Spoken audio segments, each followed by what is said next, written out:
Hello students, તમે quantum આંક શીખી ગયા છો. હવે આપણે આગળ ચર્ચા કરીશું પરમાણ્વીય કક્ષકોના આકાર. ઓકે, હવે પરમાણ્વીય કક્ષકોના આકાર એ કઈ રીતે નક્કી થયા છે અને આપણે એને કઈ રીતે જોઈએ છે, કઈ કક્ષકનો આકાર કેવો છે. ઓકે, કક્ષકો પહેલાં કક્ષકોના આકાર, અને કક્ષકોના આકાર એટલે કેવું હશે કે તમારી એસ, પી, ડી અને એફ જે પેટાકોષ છે એમાં રહેલી, એટલે એસમાં તમારી એક કક્ષક આવે, પીમાં કેટલી 3, ડીમાં 5 અને આમાં 7 કક્ષક આવે. ઓકે, હવે એ કક્ષક કઈ રીતે નક્કી થાય? કેમ કે એલ બરાબર તમારું શું આવે? 0, 1, 2, 3 આવે. કક્ષકોની સંખ્યા નક્કી કરવા માટે આપણે 2l+1 વાપરીએ છીએ.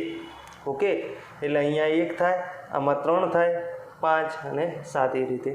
ઓકે, હવે એની સાથે સાથે જ્યારે તમે એલ બરાબર આ કક્ષકોની સંખ્યા 3 લખો છો એટલે એની સાથે જ તમારે -l2 + l વાળી જે વેલ્યુ છે એ તમારે લેવાની હોય છે. ઓકે, એટલે અહીંયા એલ બરાબર 1 છે પી માટે, એટલે -1, 0 + 1. ઓકે, 5 છે પણ એ એલ બરાબર 2 છે એટલે -2, -1, 0 + 1 + 2. ઓકે, એટલે આવી 5 કક્ષકો મળશે, અહીંયા 3 મળશે. ઓકે, એ જ રીતે અહીંયા જે છે એ 7 મળશે +3 સુધી. ઓકે, 7 કક્ષકો મળશે. હવે જો કક્ષકોના આકાર નક્કી કરવા, હવે અહીંયા જુઓ, આ જે કક્ષક હશે એનો આકાર 1 હશે. આ 3 કક્ષકોનો આકાર કેવો હોય? સરખા હોય, પણ શું હોય? દિક વિન્યાસ અલગ હોય. દિક વિન્યાસ અલગ, એટલે પીની જે 3 કક્ષક હશે એના આકાર સરખા હશે.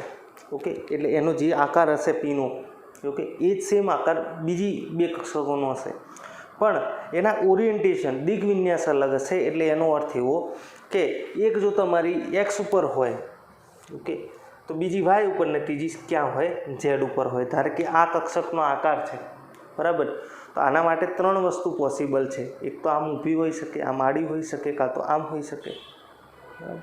આ રીતે કક્ષક હોય કોઈ, તો એક તો આ આકાર હોય, આ હોય, આ હોય, તો 3 દિક વિન્યાસ થયા આપણા અલગ અલગ ત્રિપરિમાણના અંદર. આને જો ધારો કે એક્સ અક્ષ ગણીએ તો આ એક્સ અક્ષ ઉપર છે, આ વાય અક્ષ ગણીએ, બરાબર, આ એક્સ અક્ષ ગણીએ, અને આ જો ઝેડ અક્ષ ગણીએ તો એક્સ, વાય, ઝેડ ત્રણેય ઉપર અલગ અલગ એના દિક વિન્યાસ એટલે કે ઓરિએન્ટેશન થાય. એ રીતે 5 માટે પણ અલગ અલગ આપણને સેમ સાઇઝ, શેપ, જો આકાર, ઉર્જા, ઓકે, આ સેમ હશે. આકાર, ઉર્જા, સાઇઝ એટલે આકાર, ઉર્જા, કદ, ઓકે, સરખું હશે. કોઈ એક પેટાકોષની કક્ષક હોય, બરાબર, જો એન બરાબર કદને ચલો આપણે સાઈડમાં રાખીએ, એ કન્ફ્યુઝિંગ થશે.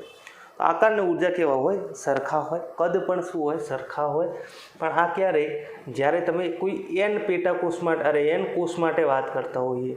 ધારે કે 3Pના અંદર કોઈ 3 કક્ષકો હશે, 3Pના અંદર 3 કક્ષક હશે, તો એટલે લખી જ દઉં 3Px, 3Py, 3Pz. ઓકે, તો આ 3 કક્ષકના આકાર, કદ, ઉર્જા આ કેવા હશે? સરખા હોય. પણ શું અલગ હોય? તો દિક વિન્યાસ અલગ છે, જો એક્સ, વાય અને ઝેડ. ઓકે, તો આપણે આની ચર્ચા કરવાની ચાલુ કરીએ વિગતે.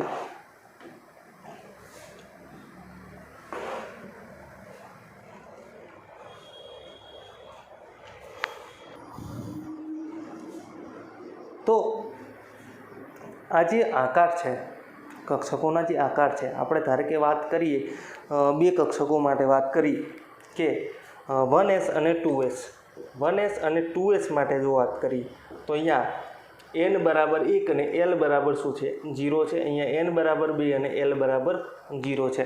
તો એના આકાર કોના પર ડિપેન્ડ કરશે? તો એના આકાર કક્ષકીય તરંગ વિધેય ઉપર ડિપેન્ડ કરશે. એટલે સાઇનની કિંમત હવે જો અહીંયા પણ શું થાય કે sin² ની કિંમત કોઈ પણ બિંદુએ ઇલેક્ટ્રોન ઇલેક્ટ્રોનની સંભવ્યતા ઘનતા દર્શાવે, સંભવ્યતા ઘનતા દર્શાવે છે. તો આપણે જુઓ આર એટલે કે કેન્દ્રથી અંતર અને જો સાઈ સ્ક્વેરનો આલેખ દોરીએ તો જો આપણે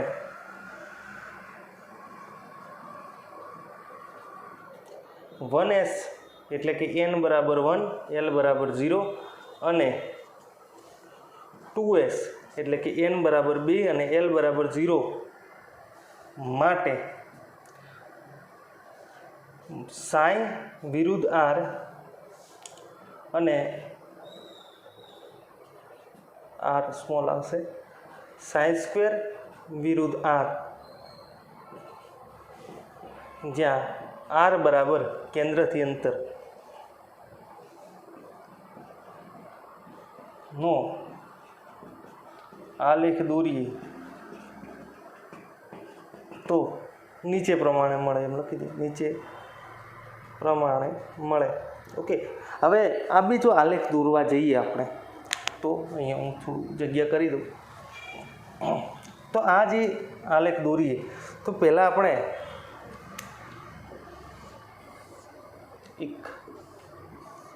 આ બે આલેખ આપણે દોરીએ. ઓકે, આ સાઈ વિરુદ્ધ આરના આલેખ છે, સાઈ વિરુદ્ધ આર, બરાબર.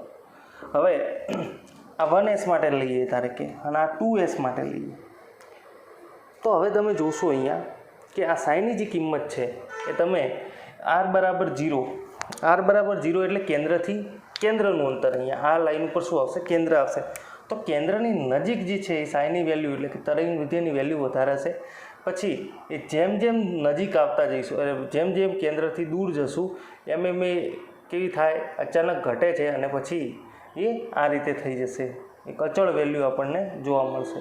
એટલે એકદમ ઓછી જે છે એ તરંગ વિધેયની વેલ્યુ આપણને જોવા મળે, બરાબર.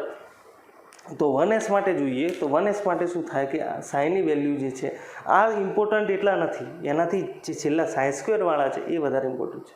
પણ જો સાઈની વેલ્યુ જે છે એ કેન્દ્રની નજીક સૌથી વધારે હોય, જેમ જેમ કેન્દ્રથી દૂર જઈએ એમ એમ અચાનક ઘટે છે, જુઓ અચાનક ઘટે છે, બરાબર. અને પછી એ અચાનક એક ઘટી અને એક ન્યૂનતમ વેલ્યુ સુધી પહોંચે છે અને પછી એટલી સ્ટેબલ રહેશે. જ્યારે અહીંયા તમે 2s માટે વાત કરો એ થોડુંક અલગ મળે. ઓકે, એ તમારું આમ જ આવશે પણ એ અહીંયા સુધી પહોંચી અને પછી શું થાય? એ થોડીક વધે, આમ આ રીતે જોવા મળે. ઓકે, આ રીતે કંઈક જોવા મળે. તો આ બે આલેખ છે એ જોવા મળે.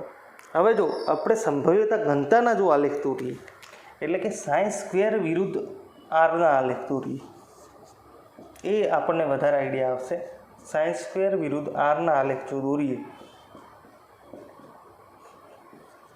તો અહીંયા તમે જોશો કે આની જે સંભવ્યતા ઘનતા છે 1s માટે એ અચાનક ઘટશે અને પછી 0 થઈ જશે, આમ, બરાબર. જ્યારે 1sની જે સંભવ્યતા અને 2sની જે સંભવ્યતા ઘનતા છે એ ઘટે, 0 થાય અને પછી એ આમથી આમ એક મહત્તમ વેલ્યુ સુધી પહોંચે અને પાછી આમ 0 થાય, બરાબર. તો અહીંયા આ શું દર્શાવે છે? ઓકે, તો અહીંયા આનું ડિસ્ક્રિપ્શન આ રીતે લખી શકાય કે ભાઈ 1s માટે સાઈ વિરુદ્ધ આરનો આલેખ દોરતા એ કેન્દ્રથી દૂર જતા એ અચાનક ઘટે છે અને પછી એક ન્યૂનતમ વેલ્યુ સુધી પહોંચે છે. ઓકે, એટલે કે 0 શૂન્ય તરફ જાય છે એમ લખી શકાય. અહીંયા એ શૂન્ય એકદમ ન્યૂનતમ વેલ્યુ સુધી પહોંચી અને થોડી વધે છે. આ ખાસ ઇમ્પોર્ટન્ટ છે કે એ 0 સુધી પહોંચે છે. ઓકે, એકદમ ન્યૂનતમ આપણે એમ ના કહી શકીએ કે અહીંયા ઇલેક્ટ્રોન હોવાની સંભાવના 0 છે. ઓકે, 0 કયા કેસમાં કહેવાશે એ આપણે વાત કરીએ તો એના સિવાયની જે જગ્યા હશે 0 સિવાયની એમાં થોડું ઘણું ઇલેક્ટ્રોન મળવાની સંભાવના રહે. કોઈ જગ્યાએ 100% ઇલેક્ટ્રોન મળવાની સંભાવના આપણે ના લખી શકીએ કે અહીંયા 100% ઇલેક્ટ્રોન હશે, કેમ કે પછી એ તો એ વસ્તુ થઈ ગઈ કે આપણને ઇલેક્ટ્રોનનું સ્થાન ખબર છે, બરાબર. આપણે કહી શકીએ કે 99%, 99.99% કહી શકીએ પણ 100% કરી શકીએ નહીં. અહીંયા જો સાઈ સ્ક્વેરની વેલ્યુ 2s માટે જોઈએ, ઓકે, I1s અને આ 2s માટે છે. તો 2s માટે આ ઘટે છે, ઘટી અને 0 થઈ ગઈ. અહીંયા આ પોઈન્ટ ઉપર શું થઈ ગઈ? 0. sin² = 0 થઈ ગયું આ પોઈન્ટ ઉપર. પછી એ વધી અને થોડુંક અહીંયા પહોંચ્યું અને પાછું આ નીચું આવી ગયું. બરાબર. તો અહીંયા આપણે એને શું કહેવાય કે જ્યાં ઇલેક્ટ્રોન મળવાની એટલે કે ઇલેક્ટ્રોનની સંભવ્યતા ઘનતા શૂન્ય હોય તેને નોડ કહે છે, અથવા તેવી સપાટીને નોડલ સપાટી કહે છે. ઓકે, નોડ કહેવાય કાં તો નોડલ સપાટી કહેવાય. બરાબર.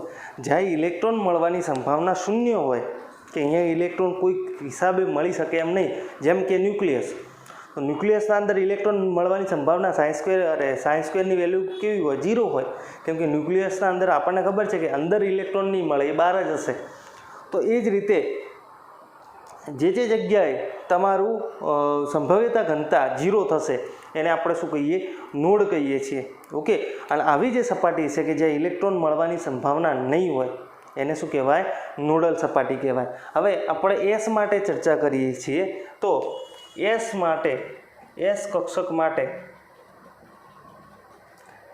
n-1 જેટલી નોડલ સપાટીઓ મળે. ઓકે. એટલા માટે જો n-1 જેટલી નોડલ સપાટી હતી, તો n1sમાં નોડલ સપાટી નથી, અહીંયા 0 હતું. કેમ કે 1 - 1 એટલે 0 થાય. અહીંયા 2 - 1 કર્યું તો આપણને એક નોડલ સપાટી મળે, તો જે આપણે અહીંયા દેખાણી જુઓ. બરાબર. જો આપણે 3s અને 2s માટે 1s 2s અને 3s માટે વાત કરીએ તો એનો ગ્રાફ કંઈક તમને આવો મળશે. ઓકે. તો અહીંયા તમને શું મળશે? 2 નોડલ સપાટી મળશે. ઓકે. તો એ રીતે જેમ જેમ nની વેલ્યુ વધશે, જેમ nની કિંમત વધે છે તેમ નોડલ સપાટીની સંખ્યા વધે છે. ઓકે.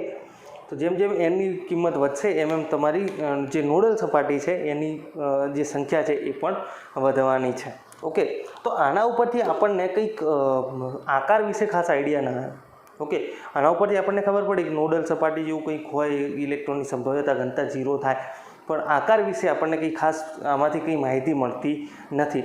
તો આકાર વિશે જો માહિતી મેળવવી હોય તો એના માટે ચાર્જ ઇલેક્ટ્રોન ક્લાઉડ ડાયાગ્રામ અથવા તો ચાર્જ ડાયાગ્રામ આપણે જોઈ શકીએ, જેને આપણે ચાર્જ વાદળ ડાયાગ્રામ પણ કહીએ.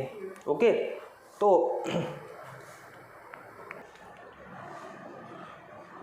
ભાર વાદળ અથવા તો ચાર્જ ક્લાઉડ લખીએ, ચાર્જ ક્લાઉડ અથવા તો ભાર વાદળ.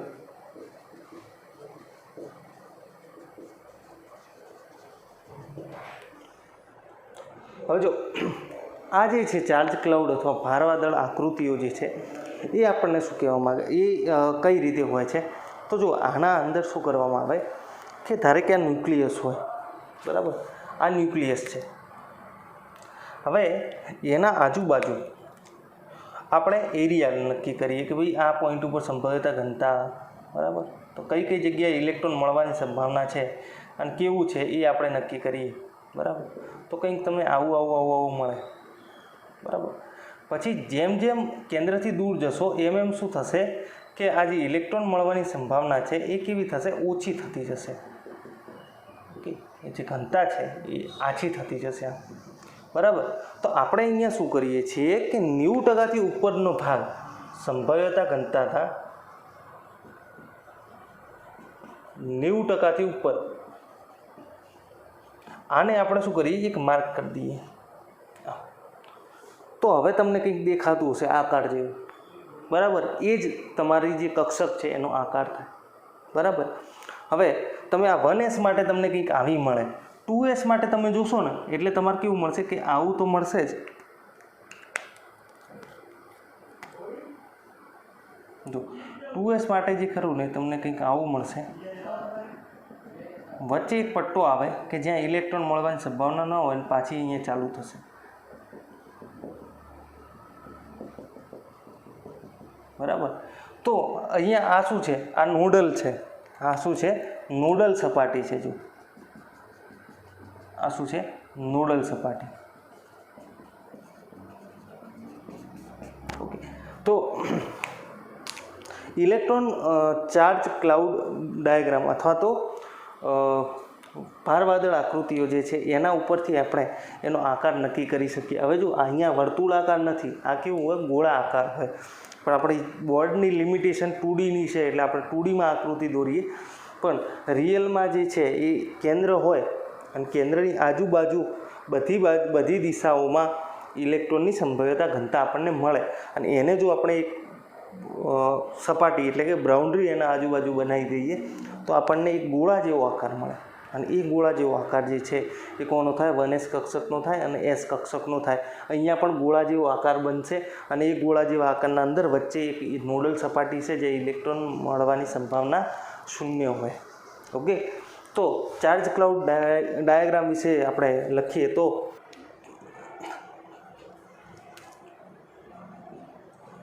તો આના અંદર આપણે લખીએ કે દરેક આમાં લખી દઈએ કેન્દ્રની આસપાસ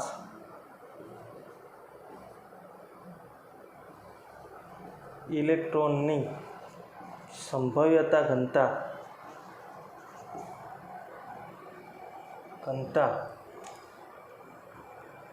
ના સંભવ્યતા ઘનતા એટલે કે ψ²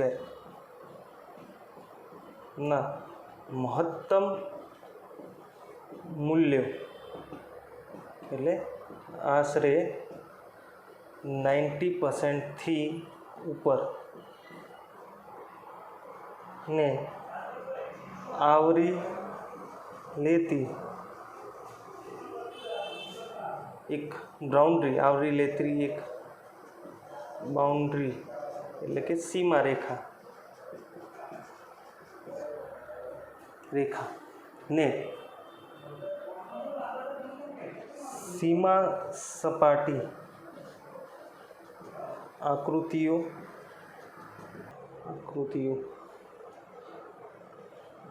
તરીકે ઓળખી શકાય. ઓકે. અને આવી જે સપાટી, આવી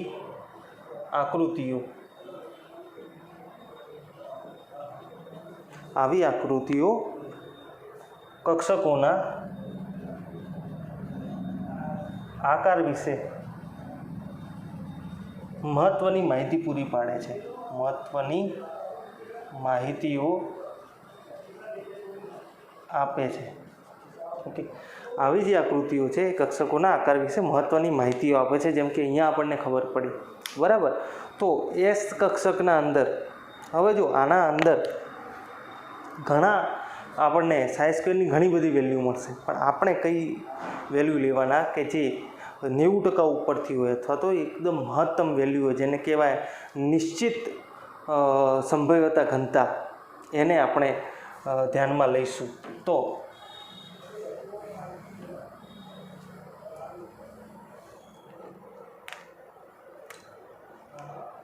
આવી આકૃતિઓ પહેલાં આપણે લખી દઈએ કે ψ² ની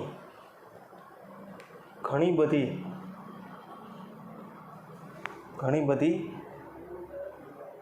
ઘણા ψ² ના ઘણા બધા મૂલ્યો મળે છે. ઓકે. પણ આપણે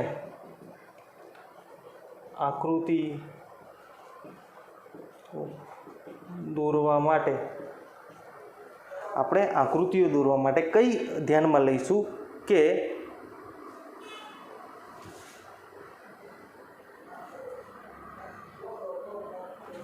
આપણે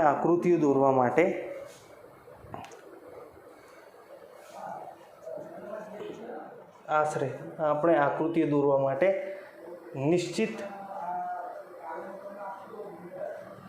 સંભવ્યતા ઘનતાને ધ્યાને લેવાની હોય છે. એટલે કે આ એવા વિસ્તારો હોય કે જ્યાં ઇલેક્ટ્રોન મળવાની સંભાવના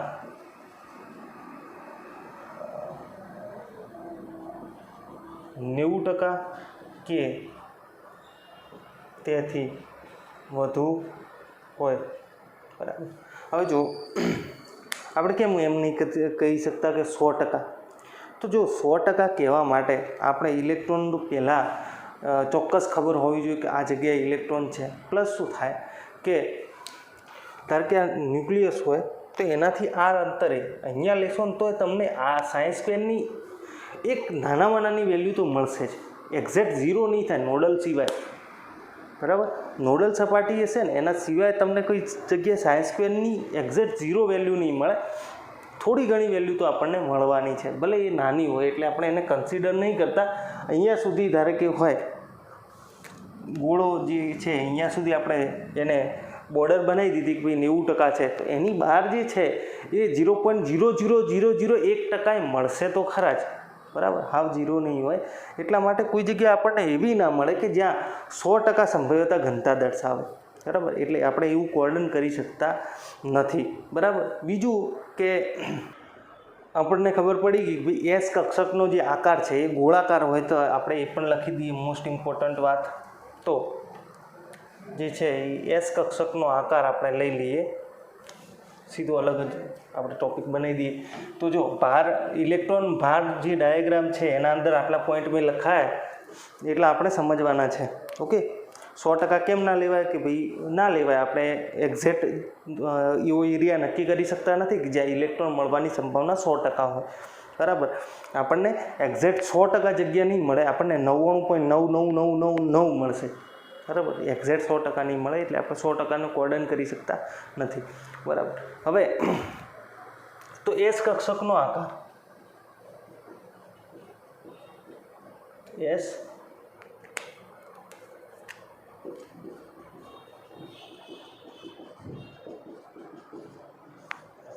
ઓકે. તો એના માટે પેલી જે આકૃતિઓ છે તમારે કે આ અહીંયા 1s ને જે 2sની આકૃતિઓ છે એ તમારે દોરી દેવાની.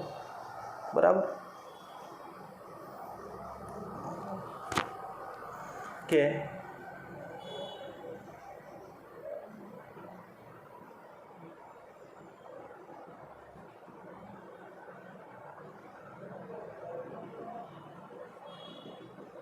આછો અહીંયા જે ઘાટો ભાગ છે એમાં બોર્ડર બનાવી દેવાની. આ 1s અને 2s માટે આપણે શું કરશું, સેમ આ દોરશું. બરાબર.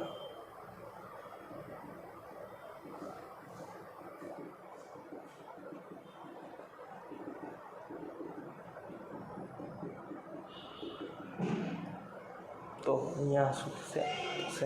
ઓકે. તો એસ કક્ષકોનો આકાર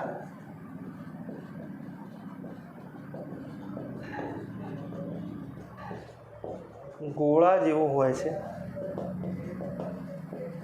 એસ કક્ષકોનો આકાર ગોળા જેવો હોય છે. એનના વધારા સાથે એસ કક્ષકોનું કદ વધે છે. તો એક તો અહીંયા જ દેખાય તમને 1s ને 2s. ઓકે. એટલે કે 4s એ મોટી હશે 3s કરતાં, 3s એ 2s કરતાં મોટી હશે, 2s એ 1s કરતાં મોટી હશે. ઓકે. હવે આના અંદર નોડનો પણ ઉલ્લેખ કરી લઈએ કે એસ કક્ષકોમાં n-1 જેટલા નોડ એટલે કે નોડલ સપાટી હોય છે.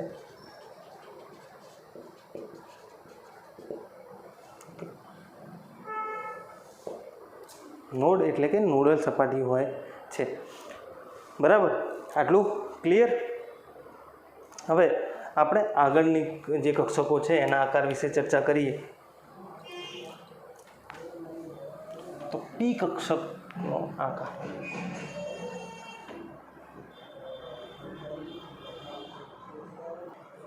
તો પી કક્ષકોના આકાર.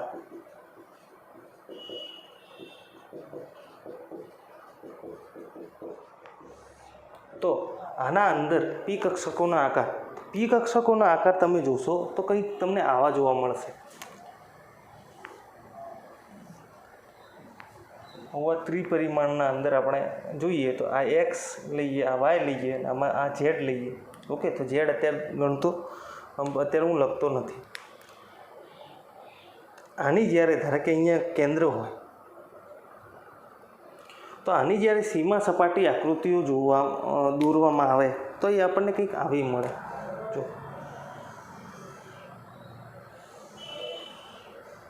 ઓકે, હવે આ બે જે છે એ બે ભાગમાં વિભાજિત છે.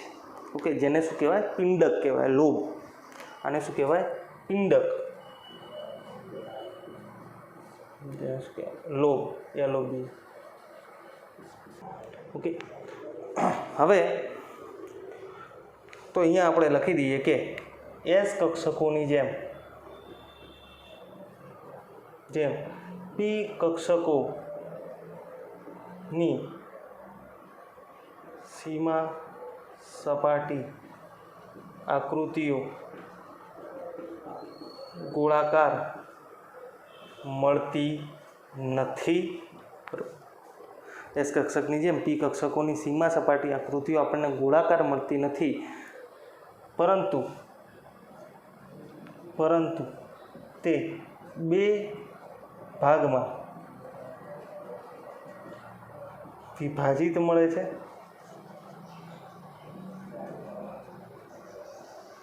આ બંને ભાગ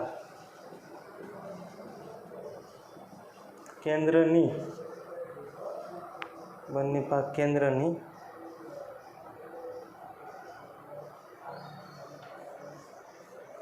ભાગના વચ્ચે કેન્દ્ર એટલે કે પરમાણુ કેન્દ્ર જોઈ શકાય. બરાબર, હવે આ ભાગોને પિંડક કહે છે. પી કક્ષકમાં આવા બે પિંડક જોવા મળે છે. ઓકે, હવે જો આનો આકાર કેવો થયો, પેલો કસરત કરવાનું આમ ડમ્બેલ નહીં આવતું, આમ જો. ઓકે, તો એ ડમ્બેલ જેવો આકાર થયો એટલે એને શું કહેવાય? ડમ્બેલ આકાર કહેવાય. આમ તો પી કક્ષકને ડમ્બેલ આકારની પણ કહેવામાં આવે છે. ઓકે, હવે જો નોડની વાત કરી લઈએ તો અહીંયા નોડની આપણે ચલો પછી વાત કરીશું. તો આ કઈ છે? તો આ PX કહેવાય. કેમ કે આ એક્સ ઉપર છે, બંને જે એના પિંડક છે એ. બરાબર, ધારે કે આ એક્સ હોય, આ વાય હોય અને આ બંને આમ હોય તો એને શું કહેવાય? PY કહેવાય. બરાબર, અને આમ ઝેડ હોય, એક્સ, આ વાય, આ ઝેડ, તો જો આમ જોવો હોય તો આને શું કહેવાય? PZ કહેવાય. જો તમે આમ ના દોરવી હોય તો તમે આને આમ પણ દોરી શકો. આ એક્સ, આ ઝેડ કહી દો અને વાય કહી દો તો તમે આમ પણ દોરી શકો, કોઈ ઇશ્યુ નહીં. આને પણ શું કહેવાય? PZ કહેવાય. અને જે તમે પિંડક દોરો છો એના ઉપર તમારે એ જે અક્ષ છે એને તમારે દર્શાવી દેવાની ખાલી. ઓકે, તો આ રીતના જે છે એ તમારા આકાર થાય. હવે પી કક્ષક માટે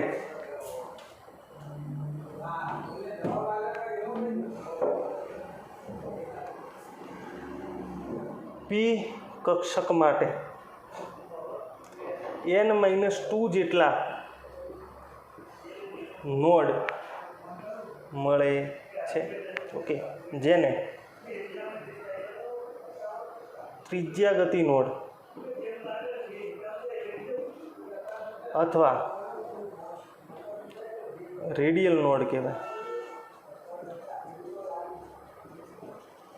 ઓકે, તો અહીંયા બે ટાઈપના નોડ મળશે. એક તો આપણને એસમાં મળતા હતા એવા જ, એ S-2 જેટલા મળે, એટલે કે 2p થી ચાલુ થાય તો 2p માટે રેડિયલ નોડ બરાબર 0, કેમ કે 2 - 2. 3p માટે રેડિયલ નોડ બરાબર 1 થાય. ઓકે, એના સિવાય તમને આખું એક સમતલ મળશે. જેમ કે આ px છે, તો અહીંયા આ z દિશા છે. ઓકે, આ z દિશા છે આમ. તો હું આખું આ સમતલ છે આમ, બરાબર. આખા સમતલ ઉપર ઇલેક્ટ્રોન મળવાની સંભાવના હશે નહીં, કેમ કે અહીંયા તો કેન્દ્ર આવી ગયું, તો ત્યાં તો ઇલેક્ટ્રોન હોય ના.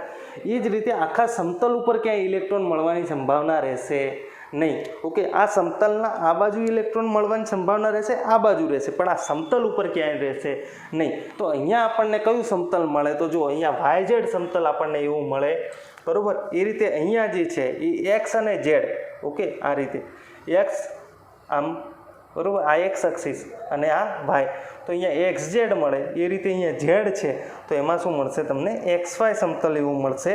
ઓકે, આ XY સમતલ આખું સમતલ આમ છે. આના પિંડક કઈ રીતે છે? આમ અને પાછળની બાજુ, પણ આ સમતલ ઉપર ઇલેક્ટ્રોન ક્યાંય મળશે નહીં. અને આવા જે નોડ છે એ કેવા હોય? L જેટલા હોય. ઓકે, તો કક્ષકો માટે L ની કિંમત જેટલા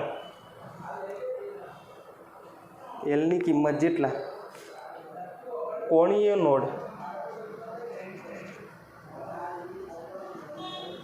મળે છે. કક્ષકો માટે L ની કિંમત જેટલા કોણીય નોડ મળે છે. ઓકે, તો P માટે L બરાબર 1 છે, તો P માટે એક કોણીય નોડ મળશે. દરેક જગ્યાએ PXમાં એક મળશે, PYમાં મળશે, PZમાં મળશે. ઓકે, તો અહીં PXમાં YZ સમતલ એ નોડલ સમતલ છે, જ્યાં ઇલેક્ટ્રોન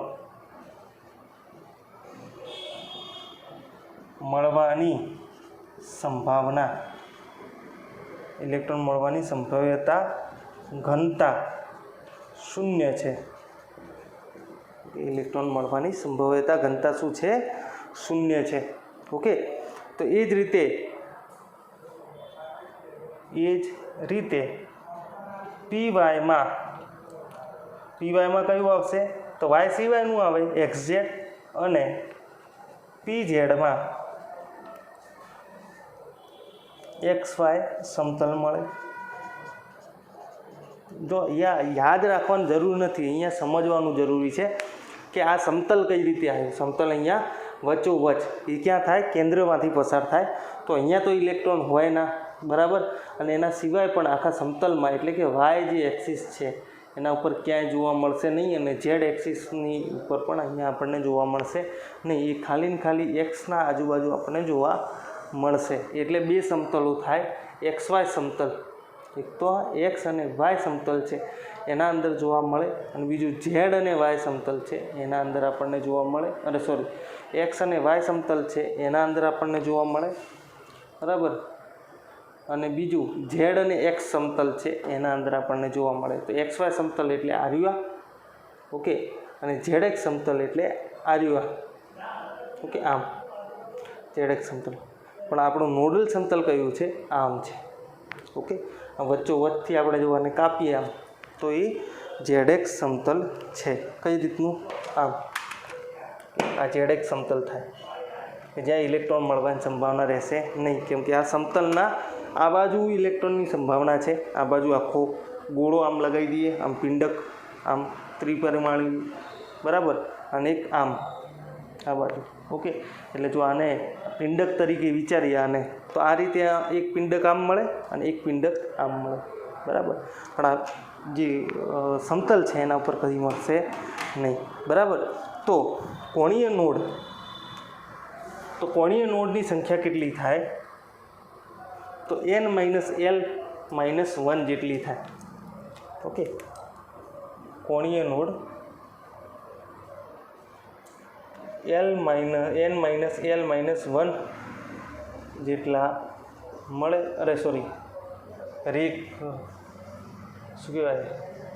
રેખીય રેડિયલ નોડ, ત્રિજ્યા નોડ પણ કહેવાય, ત્રિજ્યા નોડ અથવા તો રેડિયલ નોડ.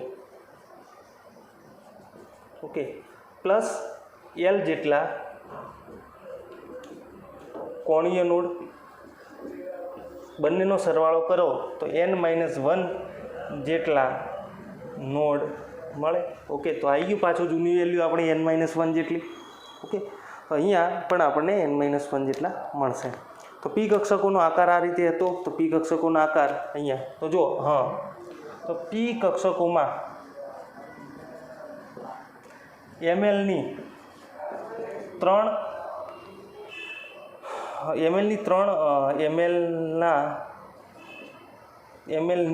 કિંમતો -1, 0, +1 મળે છે.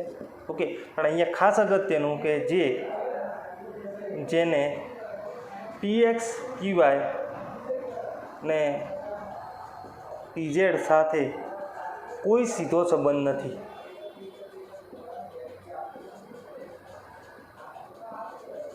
ઓકે, એટલે એવું નહીં કે -1 બરાબર px થાય, 0 બરાબર py થાય ને pz બરાબર +1 થાય, એવો કોઈ સીધો ડાયરેક્ટ રિલેશન નથી. આ ત્રણ વસ્તુ અલગ છે એમની રીતે, આ ત્રણ વસ્તુ અલગ છે. આ શું દર્શાવે છે? 3 ઓરિએન્ટેશન દર્શાવે છે, 3 દિક્વિન્યાસ દર્શાવે છે. અને આ 3 દિક્વિન્યાસના નામ છે કે કયા દિક્વિન્યાસ છે, બસ એટલું જ આના અંદર છે. બાકી કોઈ સીધો રિલેશન આપણને જોવા મળતું નથી. તો અહીંયા આ પણ લખવાનું છે કે પી કક્ષકોના આકાર અને ઉર્જા એનના વધારા સાથે વધે છે. ઓકે, તો એનો અર્થ એવો કે 4p 3p અને 2p. ઓકે, 1p નહીં આવે, 4p 3p 2p, કેમ કે 1ના અંદર શું હોય? ખાલી એસ કક્ષક જ હોય. તો 4p વધારે ઉર્જા અને ઓકે, એના સિવાય એક આપણે લખી શકીએ અહીંયા કે એનનું સરખું મૂલ્ય ધરાવતી પી કક્ષકોની ઉર્જા પરમાણુમાં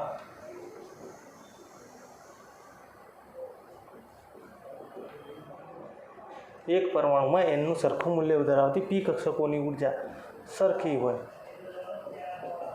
એટલે px = py = pz. ઓકે, કેમ કે આ બધી જે સંખ્યા ઉર્જા જે છે એ કેવી હોય? સરખી હોય. કે ધારો કે 4pxની સંખ્યા સરખી હોય. એક્ઝામ્પલ તરીકે લઈ લઈએ કે 4px 4py અને 4pzની સંખ્યા કેવી હોય? સરખી હોય, બરાબર.